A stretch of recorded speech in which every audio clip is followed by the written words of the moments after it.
Good morning, sir. Good morning, ma'am. Good morning, good morning. Have your seat, please. Thank you. Tell me about yourself. My name is Himanshu. I am from Kanpur, Uttar Pradesh. My mother's name is Mrs. Saroj, and my father's name is Mr. Vishkishore. I have done my 10th and 12th from CBSE board. After that, I have done my graduation from CSJM University in 2017, and then my DLED from PNP Prayagraj in 2021, and I have qualified my CTET in 2019. Thank you. Okay, तो आपने DElEd किया, जी BEd क्यों नहीं किया आपने?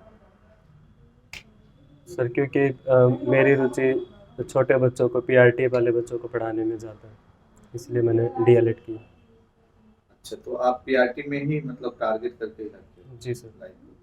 तो ये कितना छोटा सा टारगेट आपने रखा पीआरटी का? लोग आईएएस पीसीएस क्या क्या रखते हैं, तो आपने नहीं लग रहा है कि आपकी सोच इससे झलक रही है? आप तो बहुत छोटे से। नहीं सर, मैं जब बच्चों के साथ होता हूँ तो मैं बहुत ज़्यादा उनसे कनेक्टेड महसूस करता हूँ और मुझे उनके साथ रहना, समय व्यतीत करना, और एक कोई भी बिल्डिंग जब तैयार होती है तो मेन काम नींव का ही होता है, तो उनके भविष्य निर्माण के लिए भी जो समय है वो पीआरटी का ही होता है। तो मैं उसमें योगदान करना चाहता हूँ और उनके एक सुनहरे भविष्य का निर्माण में एक अपना छोटा सा योगदान देना चाहता हूँ। तो आप ये बताएं कि जो छोटे से बच्चों के बारे में आप सोच रहे हैं, आपकी नज़र में क्या लग रहा है कि कोई भी व्यक्ति जो है जीवन में जो आगे बढ़ना चाह रहा है, सबको सक्सेस होना है जी लाइफ में अलग अलग काम करके, तो आपकी नज़र में क्या सक्सेस क्या है, क्या होना चाहिए? सक्सेस की जो परिभाषा है वो सबकी अपने अलग अलग होती है। मेरे लिए सक्सेस ये है कि जो भी मैं अपने एक गोल निर्धारित करता हूँ, अगर मैं उन्हें अचीव कर लेता हूँ समय पे, तो उसी को मैं अपनी सक्सेस मानता हूँ। और शिक्षा के क्षेत्र में सफलता इस प्रकार है कि मेरे द्वारा पढ़ाए गए छात्र अगर अपने जीवन में अच्छे मुकाम पर पहुँचते हैं तो मैं अपने आप को सफल मानूंगा। अच्छा, सफलता में पैसे का कितना बड़ा रोल है? कोई व्यक्ति बहुत ज़्यादा मनी अर्न करता है, शिक्षक की एक साधारण शैली और साधारण जीवन होता है, दोनों में क्या फर्क लगता है? सफलता को किसी भी तरीके से मतलब पैसे से नहीं जोड़ के देखा जा सकता है। किसी के लिए पैसा कमाना ही सफलता है, तो किसी के लिए सादगी भरा जीवन ही सफलता है। अगर देखा जाए तो मन की संतुष्टि ही सफलता है। वो कहीं पे भी अगर संतुष्ट है तो वो सफल है। संतुष्ट है तो सफल है। अच्छा, बताएं कि शिक्षक बन करके आप ऐसा कौन सा 2 कार्य विशेष करेंगे जो लग रहा है कि आपको ये होना चाहिए और अभी तक बहुत ज़्यादा ध्यान नहीं दिया?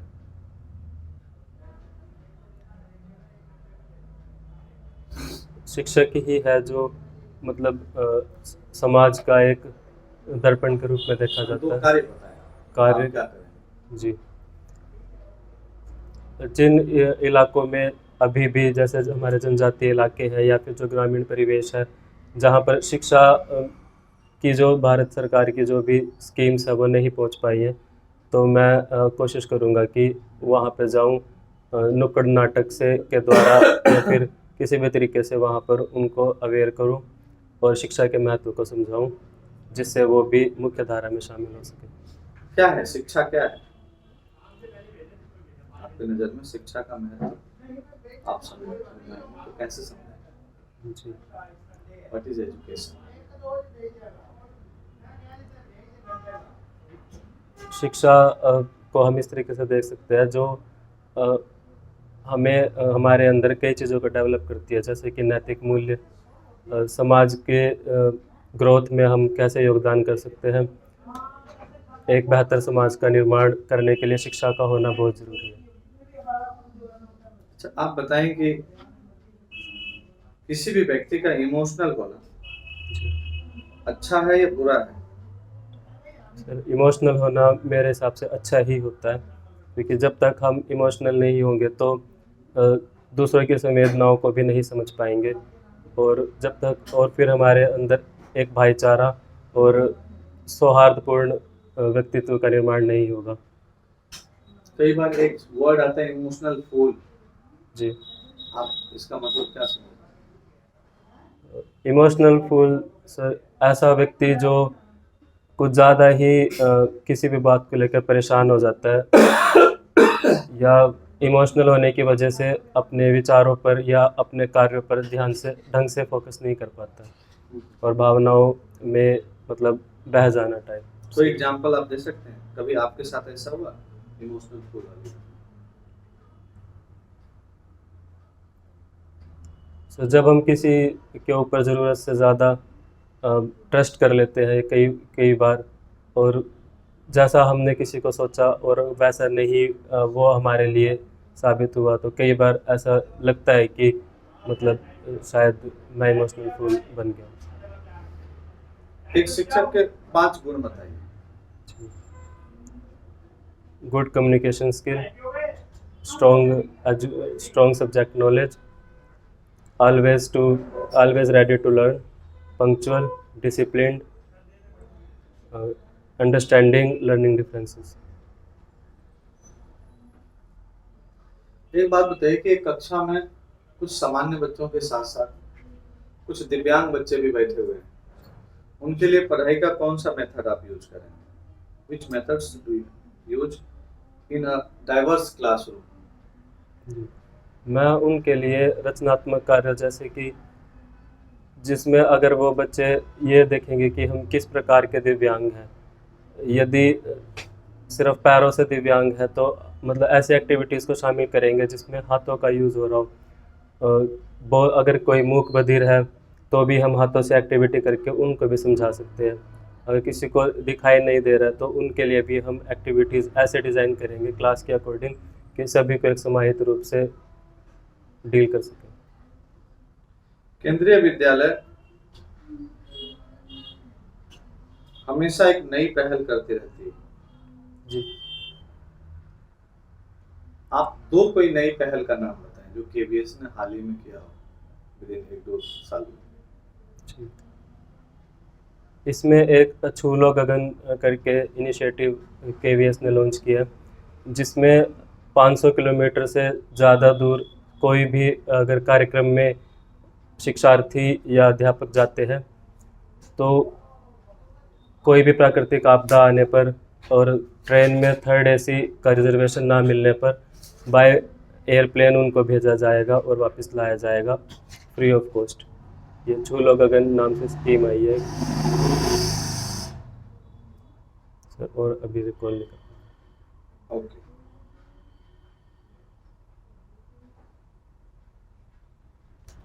शिक्षण कार्य एक प्रोफेशन है या एक सेवा? आप किस रूप में देखते हैं? सर, मैं शिक्षण कार्य को एक सेवा के रूप में ही देखता हूँ, जिसमें हमारे ऊपर एक बहुत बड़ी जिम्मेदारी होती है एक नई पीढ़ी को तैयार करने की, उनके अंदर नैतिक मूल्यों को डालने की, ताकि वो आगे चलकर समाज में एक बेहतर व्यक्ति के रूप में निकले और बेहतर समाज का निर्माण करें। आप ये बताइए कि आप जिस संस्थान में टीचिंग कर रहे हैं जी, उस संस्थान के कुछ टीचर, 3 से 4 टीचर अपने कार्य को बेहतर रूप में ना करके किसी तरह के भ्रष्टाचार या अलग अलग चीजों में संलिप्त होते हैं जो आपको पसंद नहीं है और आप कंटिन्यूअस इन चीजों पे आपकी नजर के सामने हो जाते हैं, वैसी दशा में आप क्या करेंगे?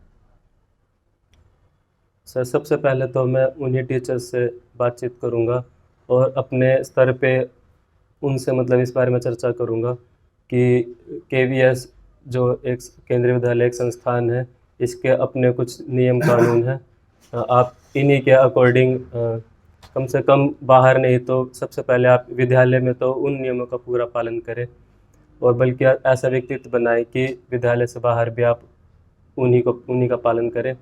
और अगर फिर भी नहीं मानते हैं तो मैं स्कूल कमेटी से इस बारे में चर्चा करूँगा। स्कूल कमेटी से चर्चा चलाएं। कुछ बच्चे हैं जो अलग अलग बैड हैबिट्स के शिकार हो रहे हैं। उनको किसी का पेन चुरा लेने की आदत हो जा रही है, चीटिंग करने की आदत हो जा रही है, दीवार पे कोई पोस्टर लगा हुआ है, अच्छा साथ में कोई चार्ट लगवाया है, बैठते ही उसको नोचने लगे हैं, फाड़ने लगे हैं। ऐसी जो छोटी छोटी चीजें होती है उससे आप कैसे निजात पाएंगे? सर सबसे पहले मैं उन बच्चों को बुलाऊंगा, पहले चिन्हित करूंगा कि वो कौन से बच्चे हैं जो इस कार्य को कर रहे हैं। फिर मैं उनको बुला के उनकी काउंसलिंग करूंगा कि वो ऐसा काम क्यों कर रहे हैं, कोई उनसे कह के करवा रहा है या वो अपने आप से ही कर रहे हैं। फिर वो बहुत नादान बच्चे हैं, जी फर्स्ट क्लास के हैं, जी जो कि उसको समझ में नहीं आता, फिर क्या करेंगे? सर पहले मैं उन्हें प्यार से ही समझाऊंगा कि बच्चे ऐसे काम नहीं करते हैं, ये मतलब हमारा घर ही है एक प्रकार से, इसको साफ़ सुथरा रखना हमारी जिम्मेदारी है। और उनको कुछ एक हम मोटिवेशनल स्टोरीज़ सुना सकते हैं, या जैसे बच्चे कार्टून से बहुत ज़्यादा प्रभावित होते हैं, मूवीज़ से, वीडियोस से, तो हम उन्हें नैतिक मूल्यों की कुछ मूवीज़ भी दिखा सकते हैं, जिससे वो उसमें उन कैरेक्टर्स को देखेंगे और अपने अंदर डालने की कोशिश करेंगे। एक क्लास के बच्चों को आपको बगैर बोर्ड और पेन का इस्तेमाल किए हुए टीचिंग करनी है, जी तो आप क्या करेंगे, कैसे करेंगे? सर जैसे अगर हमें उन्हें जोड़ना ही सिखाना है, एडिशन सब सिखाना है, तो अगर हमारे पास कुछ भी नहीं है तो हम अपनी फिंगर्स का इस्तेमाल कर सकते हैं। उनको ऐसे पूछ सकते हैं कि बताओ ये कितनी है, तो वो बताएंगे एक। फिर हम कहेंगे कि अब ये कितनी हो गई है, एक, और आगे काउंट करो 1 2, तो ये 2 हो गई है। फिर उनसे पूछेंगे अब कितनी हो गई है, 1 2 3, तो ऐसा करके हम उन्हें एडिशन करवा सकते हैं। उन्हीं से ही कुछ रबड़ शॉर्पनर या पेंसिल वगैरह ले सकते हैं, उनको भी काउंट करके बता सकते हैं कि हम कैसे काउंटिंग करेंगे। बाल मन जो है, जो बाल मनोविज्ञान से पढ़ा जाता है, उसके 5 गुण और 5 विलक्षण बताएं जो एक बाल मन में पाया जाता बच्चे बहुत ही भोले भाले प्रवृत्ति के होते हैं। है। ये आप गुण में मानते हैं, विलक्षण मानते गुण ही है सर उनका, ये सादगी, मन के सच्चे होते हैं। हैं? पर हमने तो सुना है बच्चे चंचल होते हैं। जी वो चंचल ही होते हैं, लेकिन वो इतने भोले होते हैं कि जैसे बड़े लोग अपनी भावनाएं छुपा लेते हैं, लेकिन वो कुछ भी नहीं छुपाते, वो जैसे हैं वो उसको पेश कर देते हैं। और जो विलक्षण है वो क्या है? सर ये सॉरी रिकॉल नहीं कर पा रहा।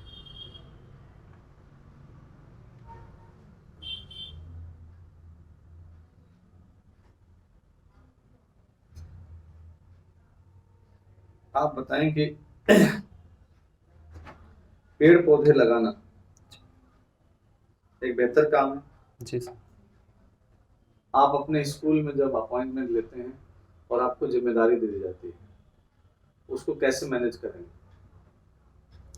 जी मैं इसके लिए सबसे पहले जो मुझे कक्षा दी जाएगी, मैं अपनी कक्षा में पेड़ों के महत्व के बारे में सबको बताऊंगा। अपने जो भी मुझे छात्र जो कक्षा में होंगे उनको पेड़ों से होने वाले फ़ायदे सब बताऊंगा, और फिर उसके बाद में उनकी सबकी एक ग्रुप की टीम बनाएंगे और उन्हें ग्राउंड में ले जाएंगे। इसमें मैं अपने साथी शिक्षकों का भी सहयोग ले सकता हूँ, और उनको जो भी हम पेड़ लगाएंगे उसके बारे में जानकारी भी देंगे और पेड़ लगाएंगे। अपने जीवन में कभी ऐसा कोई काम किया पहले? जी सर, डीएलएड के दौरान ही हमें ये जिम्मेदारी सौंपी गई थी।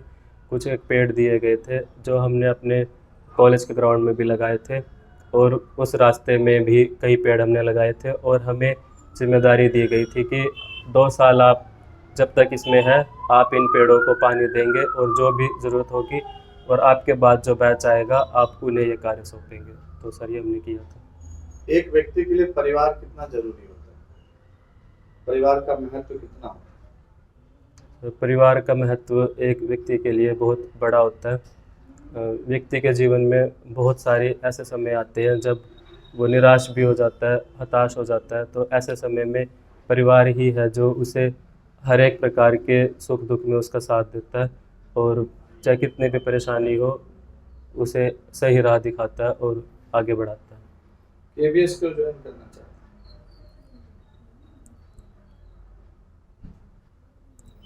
केंद्रीय विद्यालय भारत की संस्कृति को सुरक्षित व संरक्षित रखने वाला भारत का पहला सरकारी मॉडल है। इसकी शुरुआत हमारे देश की सेवा में लगे वीर जवानों के बच्चों को पूरे देश में एक समान शिक्षा देने के लिए की गई थी। वर्तमान में केंद्रीय विद्यालय न केवल भारत में बल्कि विदेशों में भी अपनी शिक्षा के लिए उत्कृष्ट संस्थान बनकर उभरा है। इसका हिस्सा बनकर मैं गौरवान्वित महसूस करूँगा। तो आपका टीचिंग प्रोफेशन ज्वाइन करने का मुख्य उद्देश्य क्या है? सर, शिक्षण एक ऐसा कार्य है जिसमें देश के निर्माण की एक बहुत बड़ी जिम्मेदारी होती है। देश के निर्माण, राष्ट्र निर्माण में तो जो भी अन्य व्यक्तित्व निर्माण की जिम्मेदारी भी शिक्षक के पास ही होती है। तो इस कार्य में मैं भी अपना छोटा सा योगदान देना चाहता हूँ।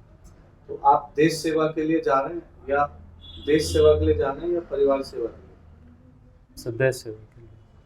फिर अभी आपने बताया कि परिवार बहुत इम्पोर्टेंट चीज़ होता है। सर, परिवार भी इम्पोर्टेंट है, लेकिन मतलब परिवार ही है जो हमें एक संरक्षण प्रदान करता है और ये मोटिवेशन भी देता है कि जो पूरा देश भी को भी मैं अपने परिवार के रूप में ही मानता हूँ और सभी जो देशवासी हैं उनको भाई बहन के तरीके से ही मैं मानता हूँ। उनके प्रति भी हमारे कर्तव्य है। चलिए, लास्ट क्वेश्चन आप बताएं कि आपका फ्यूचर प्लान क्या है? सर, फ्यूचर प्लान मेरा यही है कि मैं अपने छात्रों के लिए जितना भी उत्कृष्ट और बेहतर कर सकता हूँ मैं उतना करने की कोशिश करूँगा और इसी लाइन में अपने आप को हमेशा बेहतर बनाने की कोशिश करूँगा। ठीक है, आप जा सकते हैं। Thank you.